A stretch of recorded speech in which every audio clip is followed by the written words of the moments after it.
Hello everyone, good morning. আজকে দেখো চলে যাচ্ছি বড় মার কাছে পুজো দিতে। সকাল সকাল 6টার সময় 6টার ট্রেনটা ধরেছি। এই যে ট্রেন চলে এসছে, বুঝতেই পারছো। ট্রেনে উঠে পড়বো এবার, আর চলে যাচ্ছি নৈহাটি বড় মার কাছে পুজো দিতে। আর ট্রেনে সেরকম লোক ছিল না। আর এই যে দেখতেই পাচ্ছ, এই যে হুগলি সেতু বলে এটাকে, গঙ্গার। তো প্রচুর জল এখানে। আর লিফটে করে চলে গেলাম নৈহাটিতে।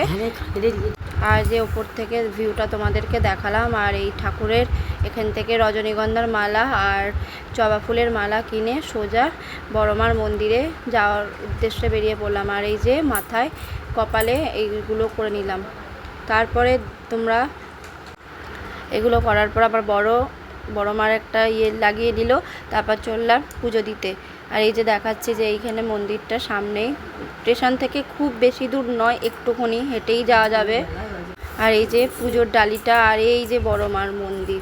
ধর্ম হোক যার যার, বড় মা সবার লেখা আছে যেটা, এইটাই হচ্ছে বড় মার মন্দির। আর এই যে ভেতরে কিন্তু ভিডিও অ্যালাউ করে না, তাও আমি একটুখানি ক্লিপ তুলেছি, তারপরে আমি বন্ধ করে দিয়েছি। শুধু ঠাকুরের ছবি ছাড়া কোনো ছবি, সেলফি বলো এ বলো, সেলফি টেলফি কিচ্ছু তোলা যাবে না, শুধু ঠাকুরের ছবি ছাড়া। আর আমিও অল্প একটুখানি তুলেছি। তারপরে পুজো টুজো ভালোভাবে দেওয়ার পর দেখতেই পাচ্ছ একটাও কিন্তু লাইন নেই। তারপর আমরা খুব সকাল সকাল গেছি পুজো টুজো দিয়ে। তারপরেও 100 জন মতো হয়তো হবে। তারপরে চলে গেছিলাম ওই যে গঙ্গার ধারটাতে, নৈহাটি। তো এপার ওপার হয়েছি, তোমরা বুঝতেই পারছো। লঞ্চে চেপেছি, দিয়ে আমার হাজব্যান্ড বললো চলো ওই দিকটাই ঘুরে আসি। তো এই যে লঞ্চে করে আবার যাচ্ছি ওই দিকটাই ঘুরতে। আর তোমাদের সাথে একটু শেয়ার করলাম। আমার ব্লগটা যদি তোমাদের ভালো লেগে থাকে তাহলে একটা লাইক কমেন্ট শেয়ার করে দিতে ভুলো না। তারপরে ওইখানে একটা রামনবমীর যে শ্রীরামের একটা হয়েছিল, ঠাকুর হয়েছিল, সেটা দেখিয়ে পরোটা তরকারি খেয়ে বেরিয়ে এসেছিলাম আবার খামারগাছি স্টেশনে। তো তারপরে বাড়ি চলে আসার পর মায়ের সাথে একটুখানি হাতে হাতে করে দিচ্ছিলাম। রান্না হয়েছিল চিকেন। আমি কিন্তু তোমাদেরকে খাবারটা শেয়ার করতে পারিনি, ভুলে গেছিলাম। খাওয়ার পর মনে পড়ছে। আর এই যে আমার বাবা গাছে জল দিচ্ছে, আমাদের তো বড় নার্সারি। তো চলো তোমাদেরকে একটু নার্সারিটা ঘুরে দেখাই যে আমাদের কি কি আছে নার্সারিতে। আর এই যে প্রত্যেকটা বাড়িতেই কিন্তু নার্সারি। আর আমার মা বাসন মাজছিল তখন খাওয়া দাওয়ার পর। আর এটা বাড়ি।